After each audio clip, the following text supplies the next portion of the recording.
Paix et salut sur le prophète Mohammed, sa famille et ses compagnons. Paix et salut sur vous, chers auditeurs. Donc aujourd'hui, nous avons un invité de marque. Il s'agit de mon ami, de mon frère, de mon cher Cherif Brahim Tidjani. Donc Cherif Brahim Tidjani est descendant direct donc de la 5e génération de notre cher bien-aimé, Séna Cheikh Ahmed Tidjani, que Allah sanctifie son précieux secret. Et Cherif est aussi Muqaddam de la voie Tidjani et président du Cercle des Souffles. Donc vous pouvez faire des recherches sur internet sur le Cercle des Souffles. Donc le Cercle Souffle est un mouvement associatif international présent dans plusieurs pays, dont le Canada, là où je vis, là où moi-même je vis. Et la mission du Cercle Souffle est de combattre l'extrémisme tout en préservant le patrimoine soufi, le patrimoine historique et culturel soufi. Voilà, donc Cherif Brahim pourra nous en dire plus. Voilà, nous avons la chance de l'avoir avec nous ici. Je vais lui poser quelques questions qui, je pense, seront très intéressantes. Voilà, donc Cherif Brahim, est-ce que tu peux te présenter? Bismillah, salatu salam ala rasulillah. Je pense que je ne peux pas me présenter plus que ce que vous venez juste de le faire. Je suis Cherif Sidi Brahim Tidjani, comme vous l'avez évoqué, petit-fils de Cheikh, président d'une association, d'un mouvement associatif. Et je suis quelqu'un qui est très engagé pour la paix dans le monde et dans le dialogue interreligieux et la préservation de l'héritage familial d'abord par rapport à ma personne et l'héritage aussi spirituel, le message du prophète de mon ancêtre, le prophète sallallahu alayhi wa sallam, de Sidi Ahmed Tijani. C'est ce qui me paraît une mission personnelle. Excellent. Alors, actuellement, en Occident, il y a des thèmes récurrents qui reviennent très, très souvent. Donc, par exemple, on a la diversité. Est-ce que tu peux nous en parler un petit peu, la diversité? Comment est-ce que tu vois la diversité? Comment est-ce que ça te parle, la diversité, dans le soufisme, dans l'islam, dans la vie et même dans la Tidjania? Tout d'abord, je pense qu'il est très important avant de parler de la diversité, il est important de parler du côté contraire. C'est les problèmes que la communauté, spécialement musulmane et soufie, d'une manière encore plus spécifique, rencontre en Occident. Je pense que les problèmes, tout d'abord le repli sur soi, le communautarisme et le fait de considérer l'autre comme un ennemi, et aussi tous ces dérives-là qui sont loin de ce qui est la spiritualité musulmane, viennent aussi du niveau des prêcheurs qui remplissent la scène médiatique, etc. Et qui prêcheurs religieux, je veux dire, parce que ce problème-là, il touche pas seulement la communauté musulmane, mais chrétienne et autres, parce que il se base sur des thèmes qui sont un peu fatals à mon avis, genre la fin du monde, voilà, qui pousse la personne à être déprimée et pas du tout positif, ce qui est le contraire déjà de la mission des religions, et encore de la religion musulmane, qui est la religion qui vient par le prophète sallallahu alayhi wa sallam, qui est la miséricorde, qui est la religion de la miséricorde. Et je pense que c'est très important aujourd'hui de positiver notre situation, d'essayer d'être ouvert tant que possible, de connaître l'autre, connaître sa culture, essayer de s'adapter aussi avec les cultures locales, parce que c'est toute l'histoire de l'islam déjà, parce que l'islam il est présent dans plusieurs autres pays et il n'est pas que arabe, parce que l'islam quand on voit les pays arabes, ils représentent que presque 10%, 10% du monde musulman. Ce n'est que 10%, c'est très important de le souligner. Et il est très important de savoir que l'islam, il s'est adapté avec plusieurs cultures, traditions et façons de réfléchir aussi et savoir vivre. Quand on voyage par exemple au Pakistan, on voit un islam, le vécu de cet islam, il est différent de celui, on parle pas des fondements bien sûr, mais le vécu, socialement parlant, du Pakistan, bah, c'est pas celui de, par exemple, du Sénégal ou du Mali, ou si on voyage un peu, c'est pas celui de l'Arabie Saoudite, c'est pas celui du Maroc, c'est pas celui de l'Indonésie ou de la Malaisie. C'est pas celui de l'Iran, par exemple, ou de la Turquie. C'est pas celui de la Tchétchénie, des Balkans. Donc, on voit cette diversité qui est très importante au sein de la communauté musulmane, qui a été cultivée pendant plusieurs siècles. Et c'est très important parce que c'est une richesse à notre communauté, à notre religion, à l'image du prophète sallallahu alayhi wa sallam, qui a vécu aussi avec plusieurs... vous savez, la Mecque de l'époque, c'était, à vrai dire, économiquement parlant, c'était le New York d'aujourd'hui. C'était le lieu où toutes les traditions, tout le monde, ils survécu, ont survécu ensemble, où les gens venaient pour faire le pèlerinage du monde entier, parce que c'est un lieu qui était symbolique de diversité. Et l'islam, il a pris encore cette dimension. Et c'est pour ça qu'il était combattu. Et le combat continue. D'accord. Parfait. Et on parle souvent, souvent en Occident, on a souvent l'impression que la religion et l'islam, aujourd'hui, c'est l'islam qui est vraiment, qui fait peur. Et on a l'impression que l'islam est réducteur des libertés. Malheureusement, l'islam, aujourd'hui, il fait peur même aux musulmans.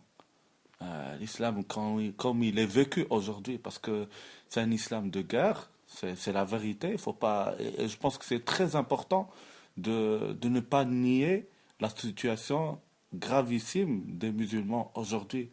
Et les discours là, oui, l'islam est une religion de paix, d'amour, etc. Ça, on le connaît. C'est le sens, vraiment, c'est le cœur de l'islam, bien sûr. Mais la vérité aussi, faut affronter la vérité en face. La vérité sur le terrain. Le monde musulman aujourd'hui, il a une grave, il est dans une grave situation de, je veux dire, comme une crise. Comme une crise, voilà, une crise identitaire. Un musulman, il a une crise identitaire parce que il ne sait pas est-ce qu'il va se référencier aux Arabes, à la pensée arabe, patriarque peut-être, ou au monde un peu, je veux dire, ou par exemple à l'Iran, Perse, vous savez, qui est basé aussi sur la venue du Mahdi, etc., Tout à fait, ouais. qui est juste un événement que Dieu avait décrit et qu'il ne faut pas construire notre vie sur cette histoire-là, ou bien à l'islam des Lumières, si on peut dire, l'islam du Tasawwuf, qui est l'éducation spirituelle et qui est encore plus individualiste qu'on le croit, parce qu'il traite la personne lui-même, et c'est ce qui est le plus noble de la religion, parce que c'est le martabat al-ihsan. Et donc, je pense que c'est très important pour les musulmans comme disait le prophète sallallahu alayhi wa sallam, man arafa nafsahu arafa rabbahu, ceux qui connaissent lui-même, connaissent son Seigneur. Ouais, donc, c'est une quête de soi-même. Et cette quête de soi-même, il ne faut pas qu'elle soit déracinée de ce qu'on est. Vous voyez, je pense qu'un musulman, il doit voir que s'il était avant pas musulman, il s'est converti, il faut qu'il voit que il ne faut pas qu'il y aura une rupture, mais il faut qu'il voit que ça, ce n'est qu'une suite. C'est une suite logique de son évolution spirituelle peut-être et intellectuelle. Il ne faut pas que ça soit quelque chose, une rupture comme ça brutale et c'est très important de le souligner. Donc maintenant... Une rupture avec quoi? Une rupture avec ça, avec ce qu'il est. Avec ce qu'il est. Par exemple, s'il est français, s'il est anglais, s'il est américain, etc. Parce que pour nous, l'islam, c'est être arabe. c'est Oui. porter des turbans, c'est de porter des pantalons, c'est être... vous voyez ce que je veux dire? C'est l'islam vraiment plus visible Ouais. que le travail réel. intérieur. Ouais, ouais. Voilà. Et je pense que c'est aussi ça le problème, problème. de notre société Ok. respective. Donc, ça veut dire que l'islam n'a pas appris à s'intégrer, à prendre la couleur locale, c'est ça? Oui, non, depuis tous ces siècles-là que l'islam était. Et Ouais. d'ailleurs, il faut savoir que l'islam, même Dieu, il dit que l'islam, c'est la religion monothéiste. Il est apparu depuis Sidna Ibrahim, depuis Abraham, n'est-ce pas? Donc, pendant tous ces siècles-là, c'était juste une façon d'adaptation à cette spiritualité universelle. N'est-ce pas, adaptation à la diversité, tout en gardant l'unicité de Dieu. L'unicité de Dieu. Donc Dieu, il est là pour vraiment, la religion musulmane est là pour dire qu'il n'y a qu'un seul Dieu. Et c'est ça d'ailleurs le vrai sens de l'islam. Il n'y a pas plusieurs voix, mais il y a une seule voix qui apparaît ou qui se manifeste avec plusieurs façons. Ouais. Tel Asma Allah al-Husna, les noms de Dieu, les 99 noms de Dieu, on va pas dire qu'il y a 99 dieux, mais il y a un seul Dieu qui se manifeste avec plusieurs attributs. Attribut. Alhamdulillah. Et comment est-ce que le soufisme peut jouer un rôle pour justement la mission donc de Cercle Souffle, qui est donc de faire disparaître donc l'une de ses missions de faire disparaître donc l'extrémisme. Comment est-ce que tu vois le soufisme travailler sur ça? D'abord, l'extrémisme, on ne peut pas le faire disparaître tout simplement parce que l'extrémisme, c'est de l'égoïsme pur. Voilà. C'est de l'égoïsme, c'est le culte de l'égoïsme. Quand on est extrémiste, c'est juste parce qu'on donne plus de l'importance à ce qu'on est et plus d'importance à soi-même. Et on se place au centre de l'univers. C'est exactement le contraire de l'enseignement du prophète sallallahu alayhi wa sallam, qui était l'exemple du partage, etc. Et l'exemple de tous les saints et de tous les prophètes. C'était des exemples de clémence, de partage, de respect de l'autre, de bonne éducation, voilà, de se soucier de l'autre. Tout ça, c'est pour ça qu'on voit que tout ça est rejeté par les extrémistes. Toutes ces valeurs-là qui sont les valeurs de la paix, de l'amour, de l'union, etc., tout ça, et cela, c'est pas seulement les extrémistes musulmans. Moi, je parle de l'extrémisme d'une façon générale. De l'extrémisme, je pense, du Front National, par exemple en France, jusqu'au salafisme et wahhabisme. Tout ça, c'est des formes, c'est des manifestations d'un seul culte. C'est le culte de l'égoïsme. Maintenant, il prend des postures. N'est-ce pas? On peut utiliser la religion comme un moyen de communiquer cet extrémisme, n'est-ce pas? Comme si on peut utiliser la politique pour ça, comme dans l'extrême droite, ou encore quand on voit, par exemple, regardez par exemple le nazisme. Le nazisme, c'était de l'égoïsme dans toute sa splendeur. Tout à fait. Sa splendeur, c'est l'égoïsme, c'est les gens qui sont choisis, etc.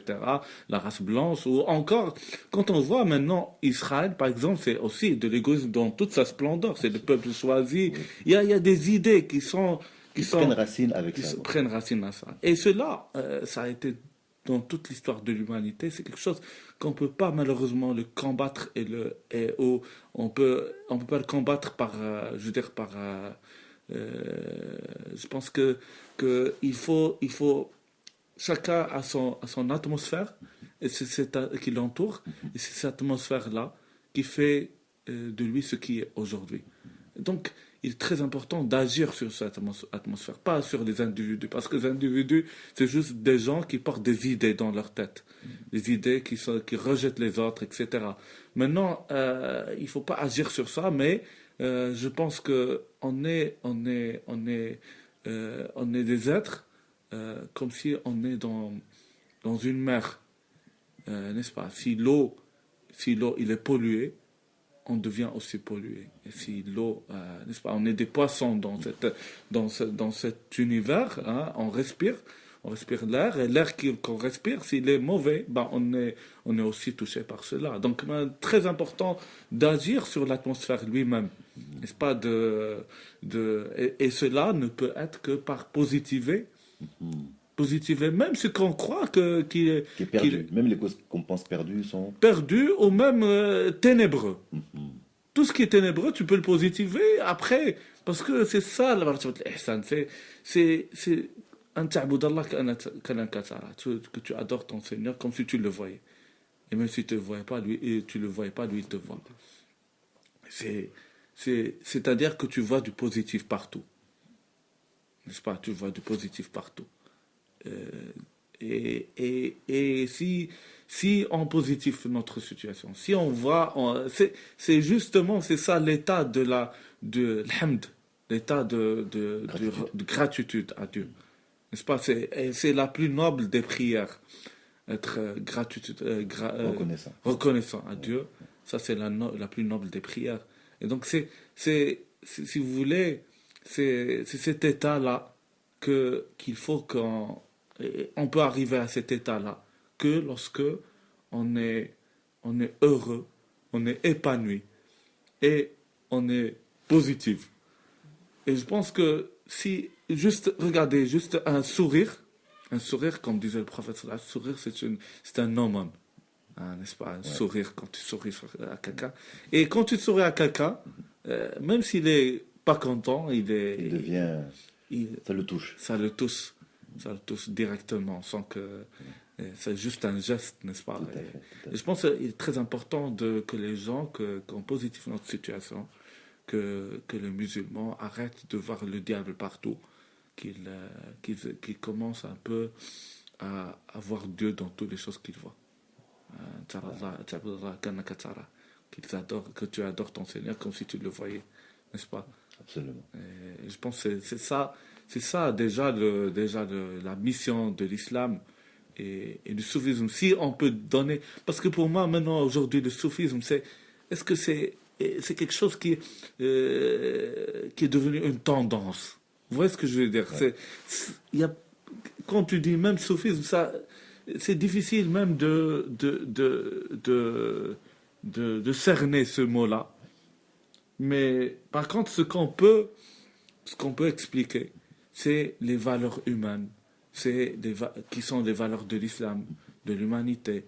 C'est les valeurs, les choses qu'on est en train de vivre, hein, et avec la connexion de nos émotions, ce qui nous touche, ça on peut le décrire.